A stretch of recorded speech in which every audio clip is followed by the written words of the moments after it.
All right, imagine this. You're sitting in your car at a red light, and someone pulls up next to you in a brand new Lamborghini. Bright yellow, gleaming.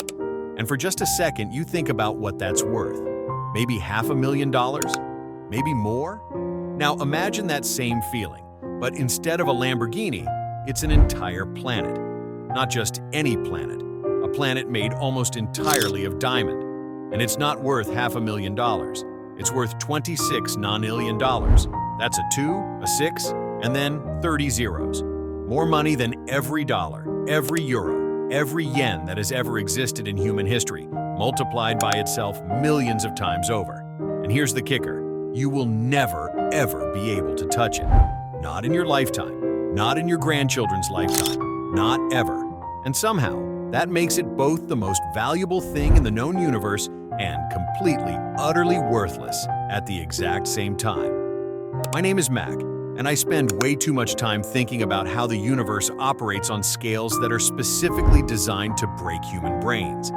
If you're someone who's ever looked up at the night sky and felt simultaneously insignificant and curious, or if you just want to understand how the logic of space actually works when we strip away the NASA promotional material, hit subscribe and give this video a thumbs up. Because what we're about to dive into is going to completely rewire how you think about value, distance, and what it actually means when scientists slap a price tag on something 40 light years away. So, let's start with the planet itself. It's called 55 Cancri e, and it orbits a star in the constellation Cancer, about 40 light years from Earth. Now, when you hear 40 light years, your brain probably does one of two things. It either shuts down completely because that number means nothing to you, or it thinks, okay, 40 years. That's like a generation. We could maybe get there. And this is where it gets interesting, because both of those reactions are completely wrong. And they're wrong in a way that reveals exactly why humans are so bad at understanding space. Here's the thing. A light year isn't a measure of time. It's a measure of distance. It's how far light travels in 1 year. And light moves at about 186,000 miles per second. Let me put that in perspective. If you could travel at the speed of light, which you can't because physics won't let you, you could circle the entire Earth 7.5 times in 1 second. In 1 year of traveling at that speed, you'd cover about 6 trillion miles. That's 1 light year. Now multiply that by 40. That's how far away 55 Cancri A is, about 240 trillion miles. And here's what most people don't realize. Our fastest spacecraft ever built, the Parker Solar Probe, maxes out at about 430,000 miles per hour when it's really screaming. At that speed, it would take you about 64,000 years to reach 55 Cancri A. Let that sink in for a second. If ancient Egyptians had launched a spacecraft to this diamond planet when they were building the pyramids, it still wouldn't be there yet. Not even close. Now look, I know what you're thinking. Okay, Mac, so it's far away. So what? Technology improves. Maybe in 100 years we'll figure out faster propulsion. And sure, maybe. But here's the brutal mathematical reality. Even if we could somehow build a spacecraft that travels at 10% the speed of light, which is so far beyond our current capabilities, it might as well be magic. It would still take 400 years to get there. 4 centuries. Every person involved in planning that mission would be dead. Their children would be dead. Their grandchildren would be dead. And the people who finally arrived, they'd be so genetically and culturally removed from the people who sent them that they might as well be a different species. This is where the psychology really starts to mess with you. Because when scientists tell us that 55 Cancri A is worth 26 nonillion dollars, they're making a calculation based on Earth market values for diamonds. They're looking at this planet that's roughly twice the size of Earth, with about 1/3 of its mass being crystalline carbon, diamonds, and they're multiplying that mass by the current price per carat. And mathematically, sure, that gives you this astronomical number. But here's what that number actually represents. Absolutely nothing. It's not real value. It's theoretical value in a market that doesn't exist and can never exist. Let me break down why. Value, real value in economics, comes from 3 things: scarcity, accessibility, and demand. Right now, diamonds on Earth are valuable because the supply is controlled. De Beers, the company that has dominated the diamond industry for over a century, literally stockpiles diamonds in warehouses to keep the supply low and the prices high. They've run one of the most successful marketing campaigns in history, convincing people that diamonds are rare, that they're forever, that you need to spend 3 months' salary on an engagement ring. It's brilliant. It's also mostly fiction. Diamonds aren't actually that rare. There are industrial diamond mines all over the world, but the scarcity is manufactured, and as long as the supply stays controlled, the price stays high. Now, imagine what happens if you could somehow access even a tiny fraction of 55 Cancri diamonds. Let's say we develop some sci-fi technology and we bring back just 1% of the planet's diamond mass. Do you know what would happen to the diamond market? It would evaporate, completely collapse. Diamonds would be worth about as much as gravel, because suddenly the manufactured scarcity is gone. Supply floods the market. Demand doesn't change. It's not like people suddenly want 1,000,000 times more diamond jewelry, so the price craters. This is basic economics, but it exposes something fascinating about how we assign value to things. We're not actually valuing the thing itself. We're valuing the story around the thing, the context, the inaccessibility. This is where most people don't realize how their evolutionary psychology is sabotaging their understanding of space. Your brain evolved to understand threats and opportunities within about a day's walk from your cave. Maybe 100 miles if you're being generous. Your brain can conceptualize your neighborhood, your city, maybe your country if you've traveled enough. But 40 light years, 240 trillion miles, that's not just beyond your experience. It's beyond your brain's hardware capacity. You literally don't have the neural architecture to intuitively understand that distance. So instead, your brain does what it always does when confronted with incomprehensible numbers. It reduces them to something manageable.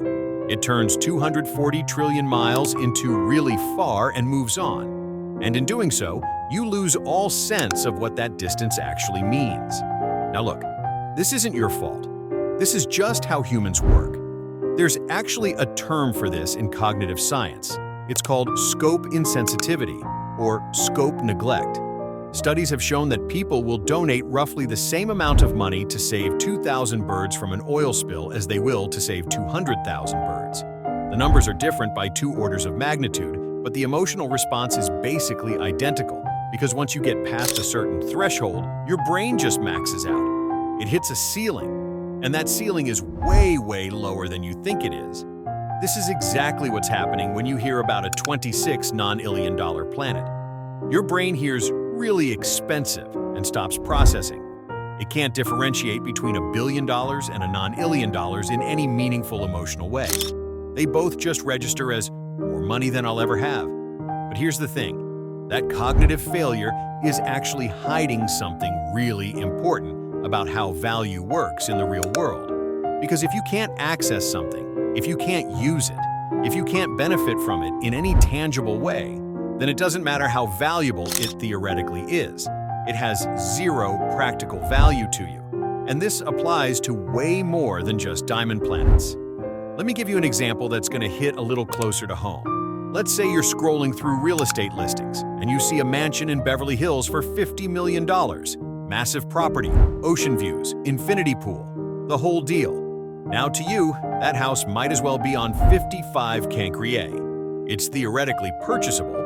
There are humans who own homes like that. But it's so far outside your financial reality that it's functionally inaccessible. And here's what's interesting. That inaccessibility doesn't stop you from wanting it.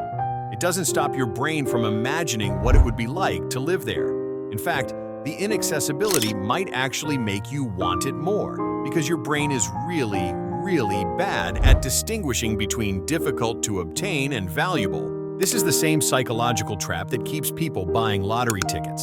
The odds of winning the Powerball are about 1 in 292 million.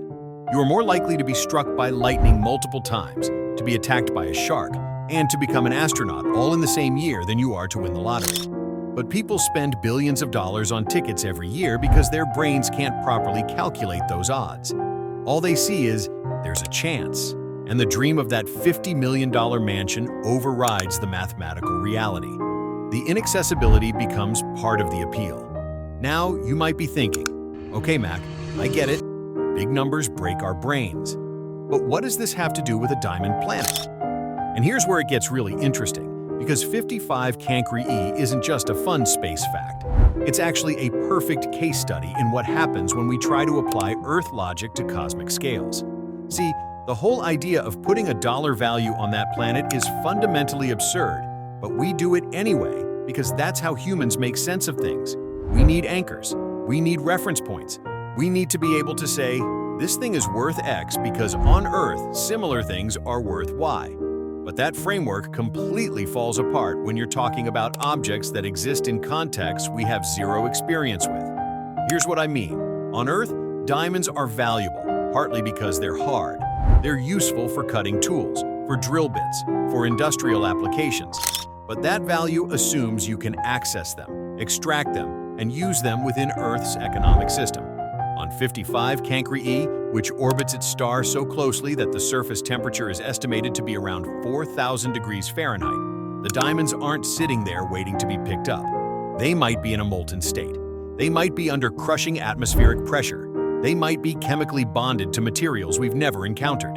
The entire planet exists in an environment so hostile and alien that even if you could get there, you might not be able to extract anything useful. The theoretical value assumes Earth conditions, Earth technology, Earth market demand. Remove any of those variables, and the number becomes meaningless. The math is actually brutal when you run it out. Let's say, hypothetically, we develop technology to mine 55 Cancri E. You'd need to build spacecraft capable of traveling 40 light-years, surviving a 4,000-degree environment, extracting diamonds, and then traveling 40 light-years back. The energy cost alone would be astronomical, probably more than the entire energy output of human civilization over multiple centuries. Then you'd need to factor in the time cost. Even if you could travel at a significant fraction of light speed, you're looking at centuries of transit time each way. By the time the first shipment of diamonds arrived back on Earth, the people who funded the mission would be long dead. The political systems that authorized it might have collapsed, and the economic conditions that made diamonds valuable might have completely changed. You could spend quintillions of dollars on this venture and get zero return on investment. In fact, you could bankrupt entire planetary economies and still fail. This is where most people don't realize that distance isn't just an obstacle. It's a fundamental barrier that changes the nature of what's possible. In science fiction, we love to imagine FTL drives and wormholes and all these workarounds for the speed of light problem. But in reality, physics doesn't care about our desires or our imaginations. The speed of light isn't just fast, it's the universal speed limit. Nothing with mass can reach it. And that limit isn't some engineering challenge we might overcome with better technology. It's baked into the fundamental structure of space-time. Einstein proved this over a century ago, and every experiment since has confirmed it. The universe is structured in a way that makes interstellar resource extraction essentially impossible with any technology we can currently conceive of. Now look, I don't want to be completely pessimistic here. Maybe we're wrong about some of this. Maybe there's some exotic physics we haven't discovered yet that changes the game. But based on everything we currently understand about how the universe works, 55 Cancri E represents something philosophically fascinating. Infinite wealth that has zero value. It's the cosmic equivalent of a number in a bank account you can see but can never withdraw from. And that should fundamentally change how you think about value. Because here's the thing, we make this same mistake on smaller scales all the time. We assign value to things based on theoretical calculations rather than practical utility. We look at a stock that's worth $1,000 per share and think, that company is worth X billion dollars.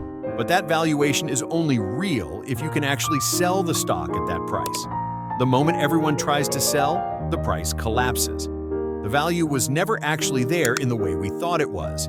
It was a collective agreement, a shared hallucination that worked as long as everyone believed in it. The diamond planet is just that phenomenon taken to an extreme that reveals the absurdity. So, what do you actually do with this information? How does knowing about an inaccessible diamond planet change anything about your life? Well, here's the perspective shift I want you to walk away with. The next time someone tells you something is priceless, or invaluable, or worth more than you can imagine, I want you to ask yourself, valuable to whom? Under what conditions? With what level of accessibility? Because value isn't an inherent property of objects. It's a relationship between the object, the observer, and the context they exist in. A A glass of water on Earth costs basically nothing. A glass of water on Mars would be worth more than gold. Same water, different context. This applies to everything. Your time is worth different amounts depending on who's buying it and what you're doing with it. Your skills are worth different amounts in different markets. That college degree everyone told you was priceless? It's worth exactly what the job market says it's worth, and sometimes that's a lot less than what you paid for it. Understanding this doesn't make you cynical, it makes you realistic. It gives you a framework for evaluating opportunities and avoiding traps. The diamond planet isn't a tragedy because we can't access it. It's a lesson in humility. It's the universe reminding us that we exist on scales we barely comprehend, governed by rules we didn't make and can't change. And maybe, just maybe, that's actually freeing. Because if there's a planet out there worth more than all human wealth combined and it changes absolutely nothing about our lives, then maybe we can stop obsessing over comparative value and start focusing on actual utility. What actually makes your life better? What actually solves problems? What can you actually use? Those are the questions worth asking. Not how much something is theoretically worth, but what it actually does for you in the reality you inhabit. Because at the end of the day, a $26 non-illion rock you can never touch is worth exactly the same as a rock you find in your backyard, whatever you can actually do with it. And that's a perspective worth more than all the diamonds in the universe. Thanks for watching. I suppose you enjoyed the video.